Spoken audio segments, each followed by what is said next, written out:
मित्रांनो, तर आपण आज थोडंसं बाहेर चालू आहोत. तर कुठे चालू आहोत तुम्हाला समजेलच. तर चला मग बघा. हे बघा, मी आज इथे आलेली आहे माझ्या मामाच्या घरी माझ्या आजीला भेटण्यासाठी. तर माझ्या मम्मीची मम्मी जी आहेत, तर मी तिला भेटण्यासाठी आली आहेत आणि ती आजारी आहेत खूपच वर्षापासून. तर तिला भेटण्यासाठी आज इथे आलो आहोत. आणि हे बघा, ह्या आहेत माझ्या मामी आणि माझे मामा जे आहेत ते एकटेच आहेत आणि माझ्या मामांना 4 बहिणी आहेत. तर मी इथे त्यांना भेटण्यासाठी आलेले आहेत. तर मग पुढे आपण माझ्या आजीला पण भेटूयात. तर हे बघा, इथे माझ्या मागे जी आहेत ती माझी आहेत आजी. आणि माझी आजी ना माझ्यासाठी खूप काही आहेत. म्हणजे तिने अक्षरशः मला खूप खूप जीव लावलेला आहे. जेव्हा मी छोटी होते, मी अक्षरशः 2-3 वर्ष मामाच्या घरी होते, त्यावेळेस माझी आजी मला खूप जीव लावायची. आणि माझ्या आजीचं जे तोंड आहेत ते आजारी असल्यामुळे थोडं सुजेल आहेत. तर मग मी तिला बोललेली, म्हटलं तुझं तोंड बघ थोडं सुजलेलं आहेत. आणि खरंच मी तिला भेटायला गेलीत ना, तर तिला इतका आनंद झालेला. तर म्हणजे तिला खूप छान वाटलं की मी तिला भेटायला गेली आहेत म्हणून. कारण की एकदा माणूस म्हणजे आपल्या संसारामध्ये जेव्हा अटकतात ना, तर तेव्हा आपल्या जवळच्या नातेवाईकांना भेटायला जाण्यासाठी वेळ नसतो. तर मग मी आज अक्षरशः ती काल माझ्या स्वप्नामध्ये आलेली. तर मी आज वेळेत वेळ काढून, माझ्या मिस्टरांना आज सॅटर्डे सुट्टी पण होती, तर मग मी माझ्या आजीला भेटण्यासाठी गेलेली होती. म्हटलं चला आपण जाऊयात. आणि खरंच मला पण खूपच छान वाटलं माझ्या आजीला भेटून आणि आजीला पण वाटलेलं. तर अशा पद्धतीनं माझी जी आजी आहेत ना, तिच्याबद्दल मी जितकं सांगणार आहे तितकं कमीच आहेत.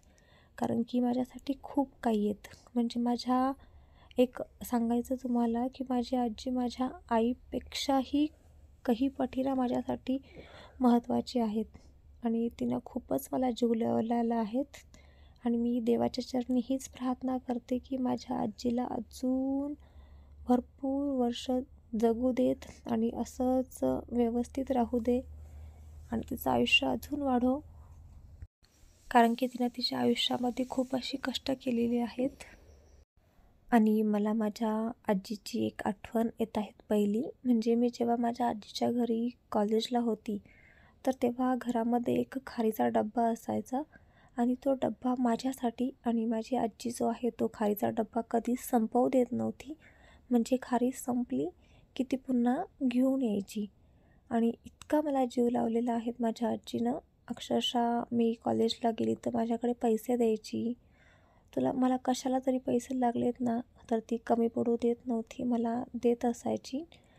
आणि खरंच म्हणजे ती आत्ता खूप 10-15 वर्षापासून त्रास सहन करतेत, आजारी आहेत. तर मला असंच वाटतं की देवाने कोणाला इतकं दुःख न देऊ नयेत. कारण की एक म्हणतात ना की माणसाला खायला नसलं तरी चालतं, पण मग आजारपण नकोत. आणि ज्याचं दुखत असतं ना, त्याला माहीत असतं की त्याला किती साऱ्या वेदना होत आहेत. आणि कोणाचं जे आजारपण आहेत ते वाटून नाही घेऊ शकत. प्रत्येकाचं जे आजारपण आहेत ते स्वतःच भोगावं लागतं. तर अशा पद्धतीनं माझी आजी खूपच दिवसापासून आजारी आहेत. तर देव तिला व्यवस्थित राहू देऊ. आणि खरंच मी माझ्या आजीला आज भेटली ना, तर मला खूपच असं छान वाटत आहेत. कारण की खूप दिवसापासून जायचं पण वेळ भेटत नव्हता. आणि आज अगदी माझ्या आजीला भेटून मला खूपच आनंद झालेला आहे. तर हे बघा, आणि माझी आजी आहेत ना खूप खूप चांगली आहेत. तर तिच्याबद्दल जितकं मी सांगणार आहेत ना तितकं कमीच आहेत. आणि हो, माझी आजी आहेत ना खूपच छान आहेत. जगातली बेस्ट आजी आहेत. म्हणजे स्पेशली मी माझ्या आजीची त्यांची ही पहिली नात आहेत. आणि माझ्या आजी, मामा किंवा माझे बाबा ह्या सगळ्यांनी मला खूप जास्त जीव लावलेला आहे लहानपणापासून. कारण की मी त्यांची पहिली नात होते. माझ्या आजीला इतर पण नातवंडे आहेत, पण मग स्पेशली सगळ्यांनी मला खूप तिथे जीव लावलेला आहेत. आणि मी मामाच्या घरी पण राहिलेली होती भरपूर दिवस. तर अशा पद्धतीनं खरंच मामा आणि माझी आजी मला खूपच जीव लावतात आणि माझ्या आजीला इथे जास्त वेळ बसता येत नाहीत, म्हणून ती थोडीशी बसते नंतर परत झोपते, कारण की मग तिचे जे पाय वगैरे आहेत दुखत आहेत, तर मग तिला थोडी कळ लागली की मग ती पुन्हा झोपून घेत आहेत. आणि तिला फारसं असं चालता पण येत नाहीत, अशा कुठल्या पण वस्तूला पकडून ती चालत आहेत. येतं ना उठता इकडे का बरं झोपत नाही? अगं इकडे लय असं दबेल दबेल वाटत ना. मग संध्याकाळी झोपती का? संध्याकाळी नाही.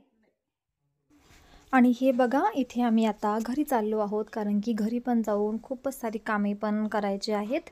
तर त्याच्यामुळे, कारण की गायी आहेत, गायींचं कसं असतं, ज्यांच्याकडे गायी आहेत त्यांना वेळेवर टायमिंगवर घरी हे गेलंच पाहिजे. तर त्याच्यासाठी आता आम्ही घरी चाललो आहोत. आणि खरंच मला खूपच छान वाटलं माझ्या आजीला भेटून. तुम्ही आता बघितलं असेल की मी आता गेली होती माझ्या मामाच्या घरी. तिकडनं कढीपत्त्याचे जे झाड आहेत ते आणलेले आहेत आणि आता आपण या कढीपत्त्याची प्लॅंटिंग करूयात. तर मग आपण हे आता जमिनीमध्ये लावून घेऊयात. बघा तुम्ही.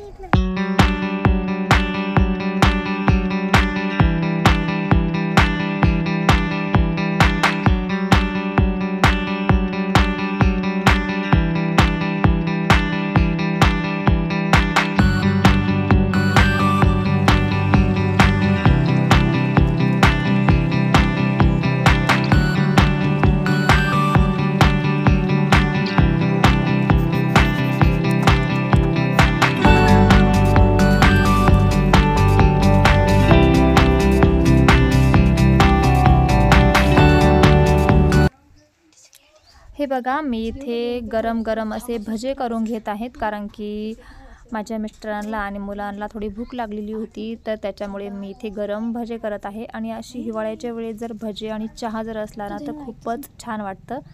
तर अशा पद्धतीनं मी इथे भजे करणार आहेत, बटाट्याचे भजे करणार आहेत. हे बघा, आणि हे बघा, इथे मी सर्व जी भजी आहेत ती काढून घेत आहेत आणि नंतर मग मस्त गोठ्यामध्ये जाऊन मग ती खाऊयात, कारण की आता माझे मिस्टर जे आहेत ते गोठ्यामध्येच गायींना चारा वगैरे टाकत आहेत. तर मग ते बोलले भजे काढ आपल्याला, तर मी भजे इथं काढत आहेत आणि नंतर आम्ही खाणार आहेत.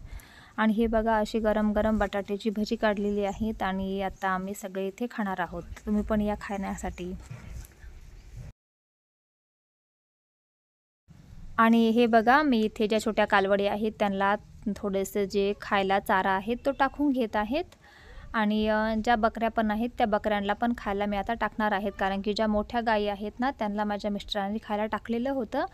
तर मग मी आता त्या छोट्या बकऱ्या पण आहेत, बकऱ्यांना पण इथे खायला टाकून घेणार आहेत. आणि हे बघा, बकऱ्या ज्या आहेत ना त्या बंदिस्त आहेत माझ्याकडे, आणि त्या गिन्नी गवताची किंवा सुपर नेपियर ह्या सगळ्यांची जी कुटी आहेत ना तर खूपच व्यवस्थित आहे. तर हे बघा, आम्ही इथे गरम गरम अशी भजी खात आहेत आणि भज्यासोबत गरम गरम चहा पण आहे. तर तुम्ही पण भजी खायला या आणि माझ्या व्हिडिओला खूप सारे लाईक करा. धन्यवाद.